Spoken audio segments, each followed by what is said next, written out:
అధ్యక్ష, ఇది ఒక బాధాకరమైన దురదృష్టకరమైన సంఘటన. దీన్ని ఎవరైతే ఇప్పటికీ మీరు చూసే ఈ సంఘటన కూడా ఇప్పుడే మినిస్టర్ గారు ఎక్స్ప్లెయిన్ చేశారు. కిమ్స్ ఆసుపత్రి సమాచారం ప్రకారం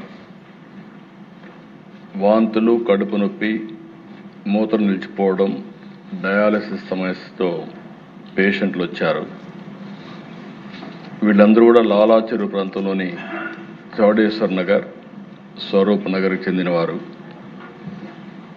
క్లినికల్ పరీక్షల్లో రక్తంలో యూరియా మరియు సీరం క్రియాటిన్ స్థాయిలు పెరిగినట్లు గమనించారు. ఇమ్మీడియట్గా ఆ నమూనాలని తీసుకుని ఎక్కడి నుంచి వస్తుంది, సోర్స్ ఏంటి, అన్ని విధాలు కూడా ఎంక్వైరీ చేస్తున్నారు. ఇది ఒకసారి చూస్తే దిశ కోరుకొండ మండలం నర్సాపురం గ్రామం వరలక్ష్మి మిల్క్ డైరీ ఒక 106 మందికి మిల్క్ సరఫరా చేయడం, ఆ మిల్క్ని ఆ డైరీ నుంచి వచ్చే మిల్క్ దీనికి కారణమని ప్రాథమికంగా నిర్ధారించారు. దీనివల్ల దేశ ఇప్పటికే 4 చనిపోయారు, 8 మంది హాస్పిటల్లో ఉన్నారు, ఇంకా 2 వెంటిలేటర్ పైన ఉన్నారు. ఇవన్నీ కూడా ఎప్పటికప్పుడు మానిటర్ చేస్తూ వీళ్ళు కూడా చనిపోయిన వాళ్ళని చూస్తే 3 అయితే 70 years అబవ్ ఉన్నారు. కృష్ణవేణి 74, రాధాకృష్ణమూర్తి 76, శేషగిరిరావు 72, రమణి మాత్రం 58, 2 మహిళలు 2 పురుషులు ఉన్నారు. అయితే దిశ ఇవన్నీ చూసిన తర్వాత మొత్తం నమూనాలను కూడా తీసుకొని డిఫరెంట్ ల్యాబ్స్కి టెస్టింగ్ పంపించారు. ఎవరైతే దీనికి ప్రధాన కారణమైనటువంటి వ్యక్తి పోలీస్ డిపార్ట్మెంట్ కస్టడీలో కూడా తీసుకున్నారు. ఇన్వెస్టిగేషన్ ముమ్మరంగా జరుగుతూ ఉంది.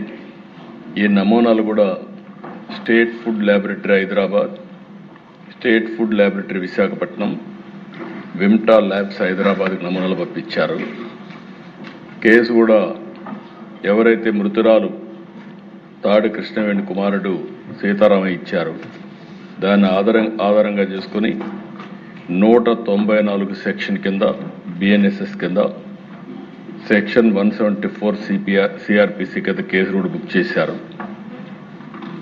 ఇతను ఎవరైతే డైరీ మెయింటైన్ చేస్తున్నాడో అద్దాల గణేశ్వరరావు, అతన్ని పోలీసులు తీసుకుని మొత్తం కూడా ఇన్వెస్టిగేషన్ చేస్తున్నారు. ఏదేమైనా దిశ అన్ని విధాలు కూడా 360 డిగ్రీ ఇప్పుడే మంత్రి గారు చెప్పినట్టు ఎంక్వైరీ చేస్తున్నాం. నేను ఒకటే విజ్ఞప్తి చేస్తున్నా, ప్రతి ఒక్కరికి ఉదాసీనత ఏమాత్రం పనికిరాదు. ఒకవేళ కావాలని చేసుంటే, ఏదైనా కక్కుర్తిపడి కలుషితం చేస్తుంటే మాత్రం చాలా సీరియస్గా ఉంటాం. ఒకవేళ ఏం జరిగిందో మొత్తం ఎస్టాబ్లిష్ చేసి దోషులపైన కఠినమైన చర్య తీసుకుంటాం.